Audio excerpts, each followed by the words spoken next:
You think you know what filth smells like.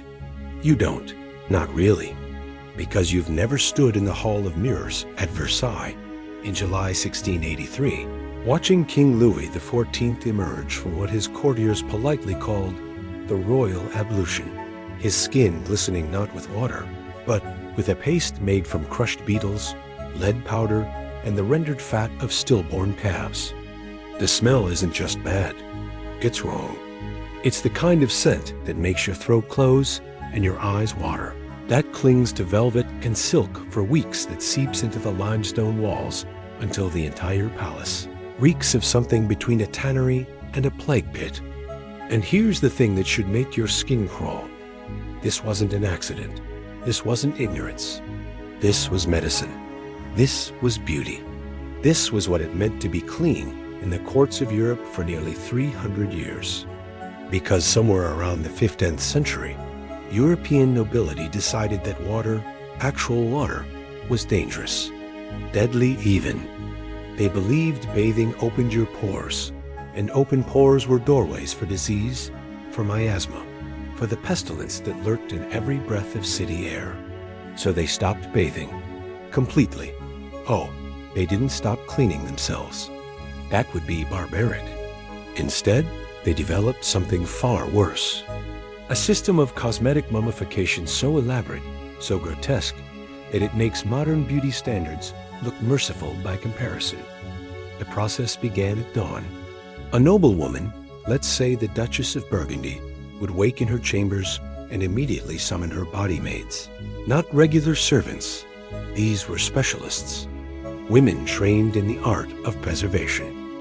Because that's what they were really doing. Preserving a corpse that just happened to still be breathing. First came the scraping. Using curved blades made from boar tusk, the maids would scrape away the previous day's buildup. Not dirt, not sweat. That accumulated paste of white lead, mercury sulfide, and whatever oils had been applied the day before. This stuff didn't wash off. It had to be peeled.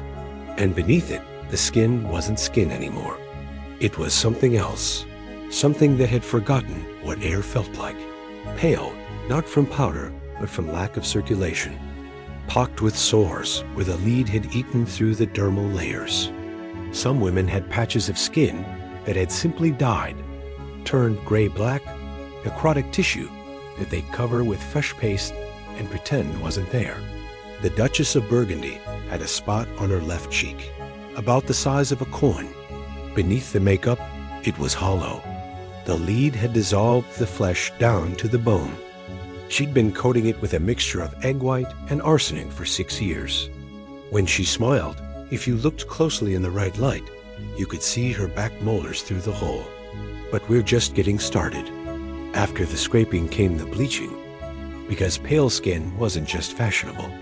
It was proof you didn't work, proof you didn't go outside, proof you were so far above the peasantry that you'd literally rather poison yourself than risk looking sun-touched. The bleach was made from nightshade extract, lead carbonate, and something the court physicians called virgins, milk, which was actually a suspension of mercury in rosewater and ground pearls. They'd paint it on thick, let it sit until the skin started to burn, that telltale prickling that meant the mercury was breaking down the melanin in your cells, and scrape it off and apply more. 3 coats minimum. 5 if you were preparing for a ball. The pain was exquisite. A deep chemical burn that radiated from the surface inward. But pain was proof of transformation, proof of refinement. And if you cried, if the tears cut channels through the paste, well, that just meant you weren't noble enough to withstand what nobility demanded. There is a diary entry from Marie de Montpensier, dated 1637.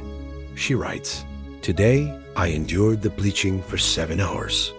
The skin of my throat has split like parchment in flame. My maid applied the salve of mercury and lard. I can feel it moving beneath my skin, like worms. Mother says this is good. This is how beauty takes root. I am 12 years old.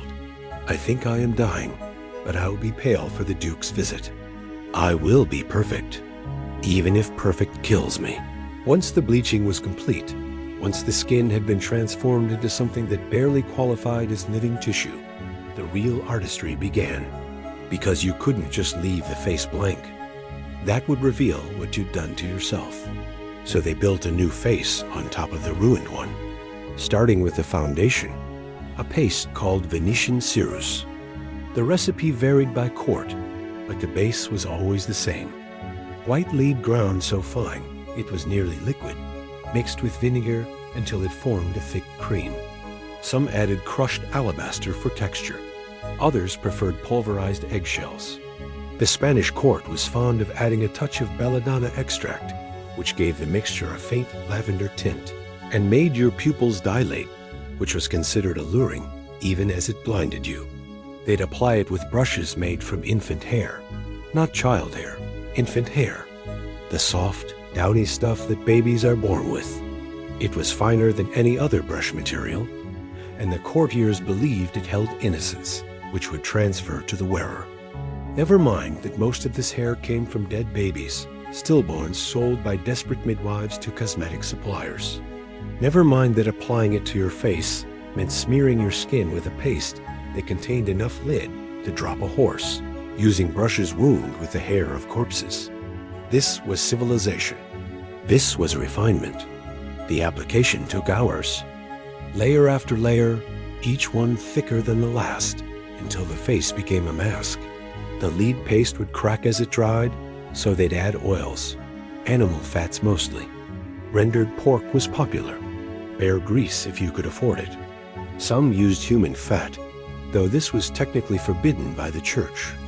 Technically, there are account books from several French estates that list payments to anatomical suppliers for cosmetic tallow. They don't specify what kind. They don't have to. And here's where it gets truly stomach-turning. The human body produces heat. Even a lead-covered, mercury-poisoned, chemically bleached face produces heat. And when you trap that heat under layers of paste and fat, things start to happen. Bacterial things, fungal things. Within hours of application, the makeup would begin to ferment, not visibly, not at first, but you could smell it. A sour, yeasty smell that mixed with the lead and mercury to create something uniquely nauseating. By evening, if you got close enough to a noblewoman at a ball, close enough to whisper courtly nothings in her ear, the smell would make your eyes water. It wasn't just the makeup. It was what was growing in the makeup. Because the paste never fully dried. It couldn't. The oils kept it moist. And in that warm, moist environment, bacteria thrived. They had a name for it. The palace bloom. That faint green tinge that would appear around the hairline by midnight. That was mold. Actual mold. Growing on living human faces. And they'd just powder over it and keep dancing. Then came the rouge. Not the gentle blush you're imagining.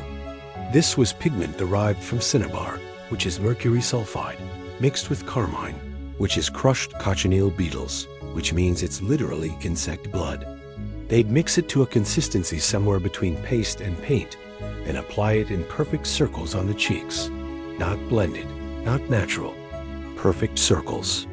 Because symmetry was divine, and nature was chaos, and God loved geometry more than he loved your face not rotting off your skull. Some women took it further. They'd apply rouge to their lips, their ears, their nipples if they were wearing a low-cut gown. Anything that might be seen had to be colored, because natural skin tone was for peasants and animals.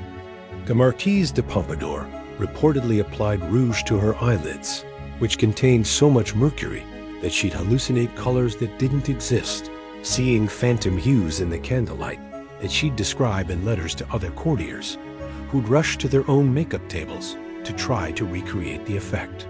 She went blind in one eye by age 34.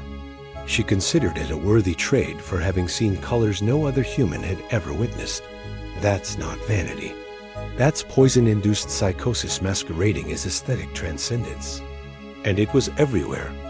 Every court in Europe. Every noble house. Every woman and quite a few men.